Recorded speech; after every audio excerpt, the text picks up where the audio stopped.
pagi dan salam sejahtera. Kami daripada kumpulan Ranger Kacip iaitu kumpulan 6 akan menerangkan acara olahraga iaitu lompat kijang.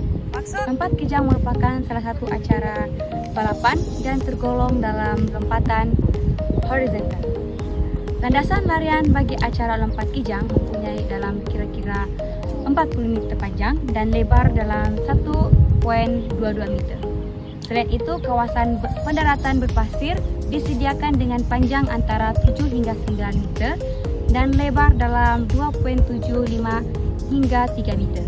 Jarak antara papan pasir lonjakan dan kawasan pasir biasanya dalam 11 meter. Jom saya terangkan tentang keselamatan semasa melakukan aktiviti lompat kijang. Lakukan pemanasan dengan regangan yang penuh untuk mengelakkan kecederaan otot seperti hamstring. Lepas tu, pastikan kawasan pendaratan diisi dengan pasir yang lembut dan rata serta memakai pakaian yang sesuai semasa melakukan aktiviti tersebut. Macam saya. Last, elak lonjakan berlebihan yang boleh menyebabkan tersantai. Untuk peraturan bagi asas lompat kijang ada 3 step, iaitu hop, step dan jump. Untuk yang kedua, peraturan papan lonjakan, atlet mesti lompat sebelum atau tepat pada papan lonjakan. Jika kaki melepasi, lompatan itu dikira batal. Yang ketiga, peraturan kaki lonjakan, atlet mesti melakukan hop dengan kaki yang sama. Jika atlet menukar kaki semasa hop mendarat dengan kaki lainan, lompatan itu dikira batal. Yang keempat, peraturan pendaratan. Pendaratan akhir mesti dilakukan di dalam pasir. Ukuran diambil dari kesan paling hampir dengan papan lonjakan. Jika atlet jatuh di belakang selepas mendarat, jarak itu dikira dari kesan tersebut.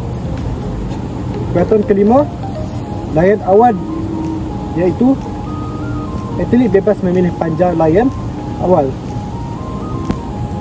Untuk kesalahan biasa bagi atlet untuk asas lompat kijang, iaitu melepasi papan lonjakan, urutan hop, step dan jump yang salah, kaki lonjakan bertukar, mendarat di luar kawasan pasir dan kesan badan jatuh ke belakang.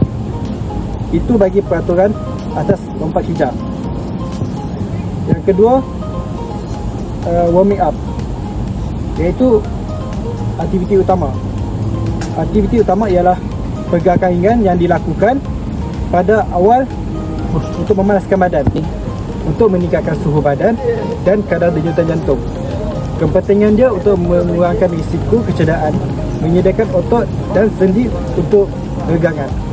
Yang kedua, regangan dinamik. Regangan yang dilakukan sambil bergerak, bukan statik, dan meningkatkan fleksibiliti. Bagi kepentingan dia, meningkatkan fleksibiliti otot, menyediakan badan untuk pergerakan eksplosif dan membantu koordinasi dan keseimbangan.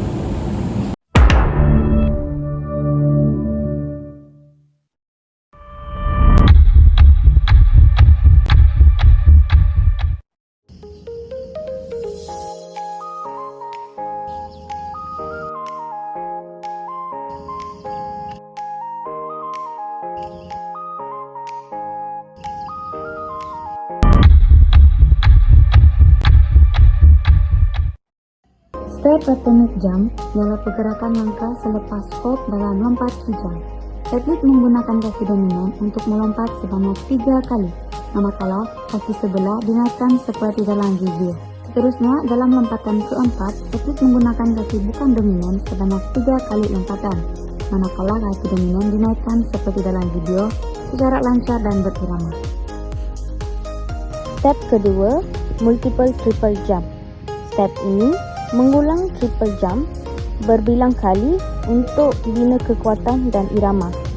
Lakukan siri hop step jump bermula kaki dominan 2 kali, kemudian menggunakan kaki bukan dominan sebanyak 1 kali, seterusnya kaki dominan sebanyak 2 kali dan yang terakhir 1 kali menggunakan kaki bukan dominan. Langkah ketiga dalam latihan lompat kijang ialah triple jump to step platform. Untuk latihan ini, atlet akan menggunakan platform spring sebagai bantuan bagi meningkatkan lompatan. Atlet perlu melakukan 2 langkah larian sebelum melakukan langkah terakhir di atas platform spring. Seterusnya, lakukan pergerakan hop, step dan jump dengan teknik yang betul bermula dari platform spring. Akhir sekali, atlet perlu mendarat di kawasan pasir dan membuat tally mark bagi merekod jarak lompatan. Untuk step yang keempat, iaitu triple jump grid. Tolak dari papan tolakan dengan kaki dominan. Mendarat pada kaki yang sama, fokus pada ketinggian dan jarak. Langkah ke hadapan menggunakan kaki satu lagi.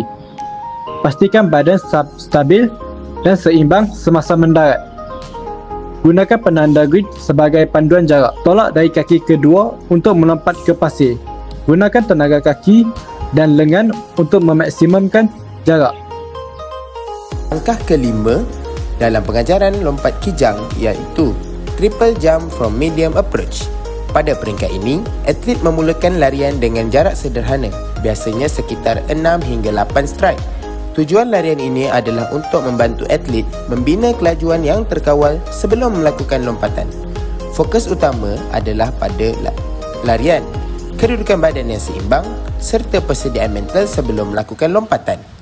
Pastikan pendaratan dilakukan dengan teknik yang betul bagi mengelakkan kecederaan dan meningkatkan jarak lompatan.